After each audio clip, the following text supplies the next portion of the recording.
À présent, en direction la salle des conférences. Tam, vous êtes avec Catherine Morin-Desailly, sénatrice UDI-UC de Seine-Maritime et présidente de la commission de la culture ici au Sénat.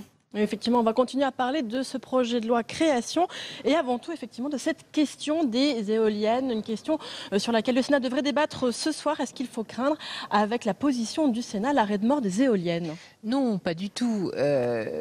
Qu'est-ce qui se passe? C'est que nous sommes la commission de la culture et du patrimoine et nous sommes en train, dans ce projet de loi, de faire en sorte que le patrimoine reste protégé, notamment en matière de co-visibilité avec des éoliennes. Vous savez, nous sommes l'Assemblée des territoires, des collectivités territoriales, qui aussi alertent notre attention sur des problématiques liées à des éoliennes trop proches ou en tout cas trop visibles en lien avec le patrimoine. Donc par mesure de précaution, notre rapporteur Françoise Férat a préconisé de regarder jusque dans un périmètre en effet plus important, 10 000 mètres, d'aller voir que l'ABF, donc l'architecte des bâtiments de France, vérifie bien qu'il n'y a pas une co-visibilité notoire. Donc ça ne veut pas dire que du coup il n'y aura plus du tout d'éoliennes. Simplement, on prend que les bâtiments de France n'interdiront pas forcément. Non, pas du tout. Et on prend une précaution supplémentaire. C'est de la rigueur. Nous sommes pour le développement des énergies renouvelables. Donc ce n'est pas là la question. Simplement, c'est une question d'équilibre entre les deux.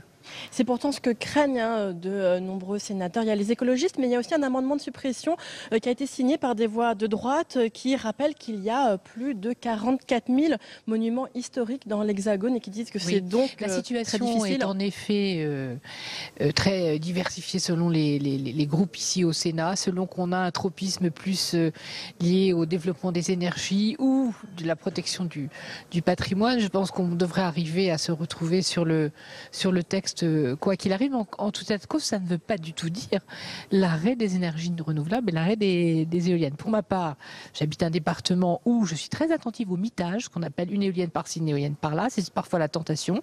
Je trouve qu'il faut des schémas éoliens. Malheureusement, on a supprimé cette disposition il y a quelques années de cela et je le regrette.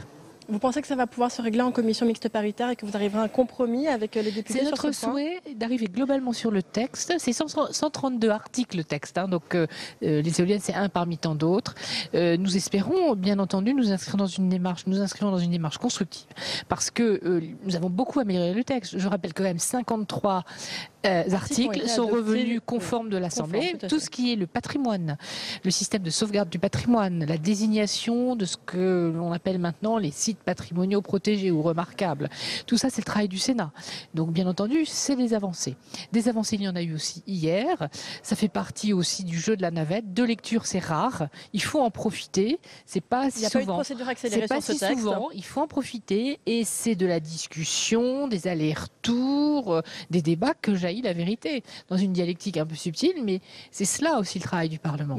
Vous félicitez de l'efficacité de la navette parlementaire, en somme. Ça a permis de construire des positions qui se sont rapprochées. Alors, il reste des points de blocage, bien entendu, mais on voit qu'ils peuvent tout à fait se lever si chacun y met du sien.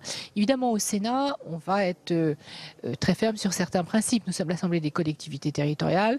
Parlons d'archéologie préventive. Oui, justement, parmi les points ce sujet. de crispation entre les députés et les sénateurs. 2003, l'archéologie préventive est ouverte à la concurrence. Le système fonctionne plutôt bien. Il y a bien sûr l'Institut national de la recherche archéologique préventive, l'INRAP, mais il y a aussi maintenant les services des collectivités territoriales qui fonctionnent bien.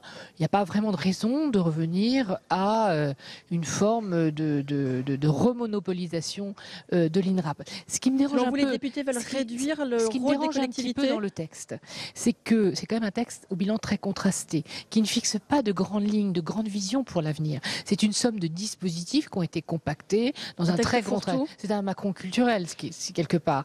Et donc c'est un texte fourre-tout. Et donc, il n'y a pas de grande vision, par exemple, de la décentralisation. Qu'est-ce que l'État va continuer à faire ou ne peut plus faire? Donc, on assiste, à travers ce texte, malgré tout, à une tentative de recentralisation rampante sans que l'État en ait les moyens, d'ailleurs. Il faut bien regarder en face les finances de l'État. Donc, il faut accompagner, au contraire, la décentralisation. Je pense, par exemple, aux enseignements artistiques. On a eu des grands débats hier sur les enseignements artistiques. La ministre voulait supprimer les crédits, le transfert des crédits aux régions pour participer au financement des conservatoires. Très regrettable cette décision. Pour l'instant, nous sommes donc en attente d'un déblocage sur ce sujet. Merci beaucoup Catherine Morin-Desailly d'avoir répondu à nos questions sur ce projet de loi de création qui est encore en discussion dans l'hémicycle. Merci beaucoup.